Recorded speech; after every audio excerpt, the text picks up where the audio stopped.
ने पूछा नाम कौन सा जपे, तो जो अपने को अच्छा लगे सो। इसका उत्तर यही, जो अपने को अच्छा लगे सो। अपने यहाँ हिंदू शास्त्रों में, हिंदू ग्रंथों में नाम की बड़ी महिमा है और भगवान के सभी नामों का यशगान किया गया है विभिन्न ग्रंथों में। विष्णु, राम, शिव, हरे, न मालूम कितने भगवान के अनंत नाम हैं। 38 सहस्र नाम तो हमारे पास प्राप्त हैं, 38 सहस्र नाम हमारे संग्रह में हैं और वो सभी भगवान के नाम हैं। तो इसलिए भगवान के नाम सभी भगवत की भावना से ने यूं अपने अपने इष्ट में तुलसीदास जी महाराज ने बड़ा सुंदर सिद्ध किया है कि राम नाम ही सर्वोपरि है। ठीक, राम नाम सर्वोपरि। चैतन्य महाप्रभु कहते हैं श्री कृष्ण नाम सर्वोपरि है, तो जरूर सर्वोपरि। क्या अर्ज है? एक के अनेक नाम, जिसको जो प्रिय लगे उसके लिए वो सर्वोपरि। और ये बात ठीक जैसे भगवान के रूप के संबंध में भगवान कृष्ण का उपासक ये समझे कि शिव के उपासक, राम के उपासक, विष्णु के उपासक, ये सब मेरे ही कृष्ण के उन नामों से उपासना कर रहे हैं। उनका खंडन नहीं और अपने आप को छोड़ना नहीं। एक बड़ी सुंदर सी कहावत सुनने में आती है, कहाँ तक ठीक मुझे पता नहीं, पर सिद्धांत बिल्कुल ठीक। कहते हैं कि तुलसीदास जी महाराज ब्रज पहुंचे और ब्रज में वो सर्वत्र उनको सुनाई दी कृष्ण की ध्वनि। कृष्ण कृष्ण सबको कहे आग ढाक अरु कैर, तुलसी या ब्रज में कहा सिय राम सो बैर। विनोद में कहा ऐसा, उनका आक्षेप नहीं था, क्योंकि आक्षेप करने वाले तुलसीदास गीतावली में, ये विनय पत्रिका में संसार को ललकार कर कहते हैं खबरदार मेरे पास जो आए, तुम्हारे कपट रूप को मैंने जान लिया, मैं तो अब जाने वो संसार, बांध न सकई मोहि हरि के बल, प्रकट कपट यागार। वहां कहते हैं कि जय हृदय नंद कुमार। और तुलसीदास जी महाराज ने ये कृष्ण गीतावली श्री कृष्ण के बाल लीला के और निकुंज लीला के कुछ ऐसे बढ़िया पद लिखे महाराज तुलसीदास जी ने कि मानो दूसरे सूरदास बोल रहे हैं ऐसा मालूम होता है। तो उनके मन में कोई श्री कृष्ण और राम में विरोध रहा हो सो बात नहीं, और विरोध रह नहीं सकता। किसी तत्व के ज्ञाता के मन में विरोध रह नहीं सकता। पर ये बड़ी सुंदर भावना है अपने इष्ट की। तो जब वो भगवान श्री श्याम सुंदर के श्री विग्रह के सामने पहुंचे, वो त्रिभंग ललित मुरली मनोहर मयूर मुकुटी वो स्वरूप को देखा तो मुग्ध हो गए, प्रसन्न हो गए। बोले आज माने तो खूब, हो तो राघवेंद्र ही, हो तो मेरे नाथ ही। कहाँ कहूँ छवि आज की, भले बने हो नाथ।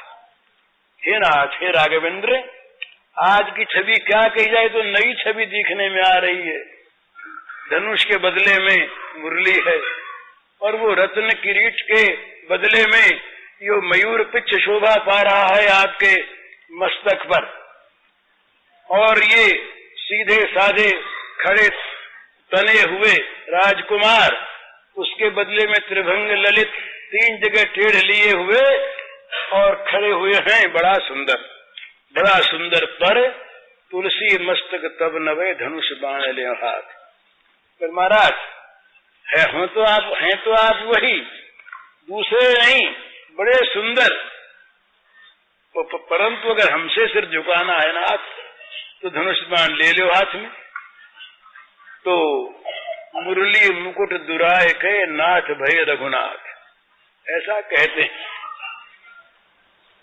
और चाहे ये कल्पना हो पर सिद्धांत सत्य है। तो भगवान के किसी रूप में परायापन न करे, अपने जिस रूप की उपासना उसको छोड़े नहीं। ये सिद्धांत की बात यदि बार बार मनुष्य बदलता रहेगा अपने साधन को, तो साधना में वो सिद्ध नहीं हो सकता। मार्ग यदि बार बार बदलता आदमी, तो किसी भी मार्ग पर आगे बढ़ नहीं सकता। मार्ग का निश्चय करने के समय तो ठीक निश्चय कर ले, और निश्चय करने के पश्चात उस मार्ग पर चलता रहे, आगे बढ़ता रहे, तो आगे से आगे मार्ग बताने वाले उसे मिलते रहेंगे और वो अग्रसर होता रहेगा। तो भगवान के प्राप्त करने के अनेक मार्ग, जिपुर नाना पथजुषाम निर्नाम एको गम्य, वो वस्तु तो प्राप्त करने के एक समुद्र, एक नदियां विभिन्न मार्गों से टेढ़ी सीधी जा रही है उस समुद्र के अंदर अपने को समा देने के लिए, मिला देने के लिए। इसी प्रकार भगवान की ओर सब चलते हैं, चलना चाहिए, तो विरोध न करे और अपने वाले को छोड़े नहीं। ये बात इस प्रश्न का उत्तर तो आ गया। दूसरा प्रश्न है, ये है बड़ा सुंदर भाई। ये तीन बात है। सर्वोत्तम बात तो यह है कि सब में अपने भगवान को देखे, ये तो सर्वोत्तम बात। ब्राह्मण हो या चांडाल हो, पशु हो या पक्षी हो, जड़ हो या चेतन हो, एक इस प्रकार का सुंदर साधन है। अगर हम लोग कर सकें तो बड़ा सुंदर दिन भर भगवान की पूजा होगी। जो जितने लोगों से हमारा व्यवहार पड़े, कम से कम व्यवहार से आरंभ करें, घर में शुरू कर दें।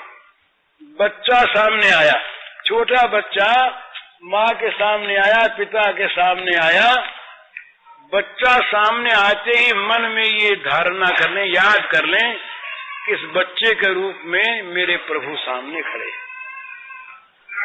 मन ही मन प्रभु को प्रणाम करे। कहने में देर लगेगी पर होना चाहिए।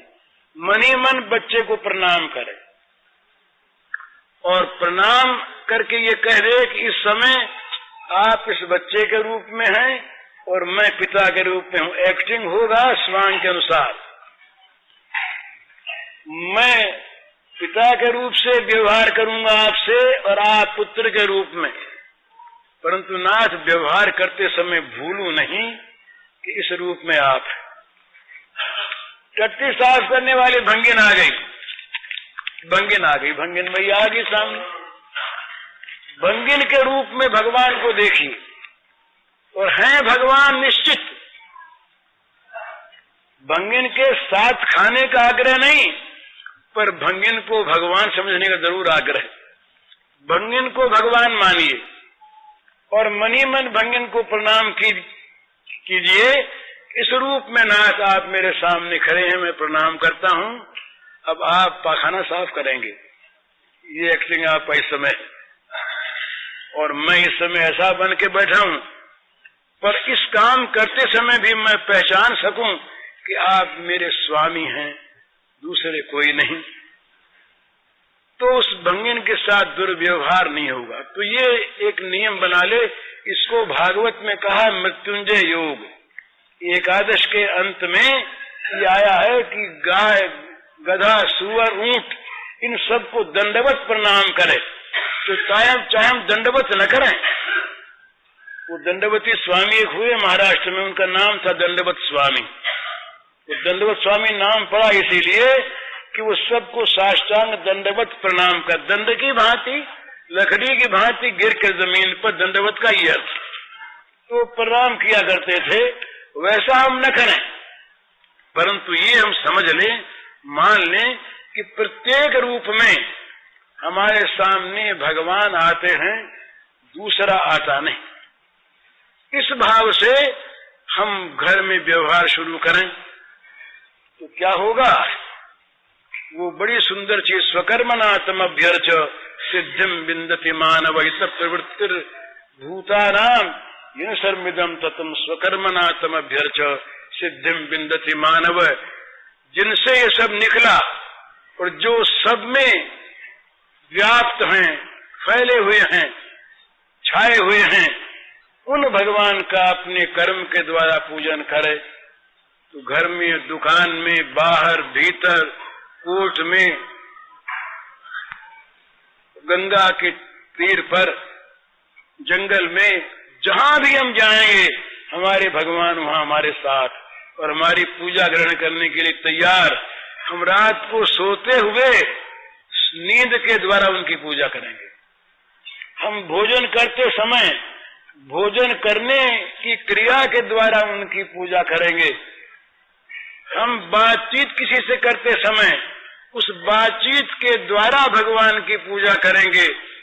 बस हमारा भाव स्वकर्म से पूजा बन जाए और जिससे हम बात करें उसमें हमारी भगवत बुद्धि हो जाए, ये भगवान। तो ऐसा यदि हो जाए तो दिन भर भगवान के दर्शन और दिन भर भगवान की पूजा, दिन भर भगवान का संग प्राप्त होता रहे, तो ये एक सर्वोत्तम योग है, एक तरीका है, साधन है दिन भर भगवान की पूजा का। तो जो कर सकते हो वो इस प्रकार से करे, सब में भगवान को देखे। जो इसमें पूछा नाम कौन सा जपे, तो जो अपने को अच्छा लगे सो।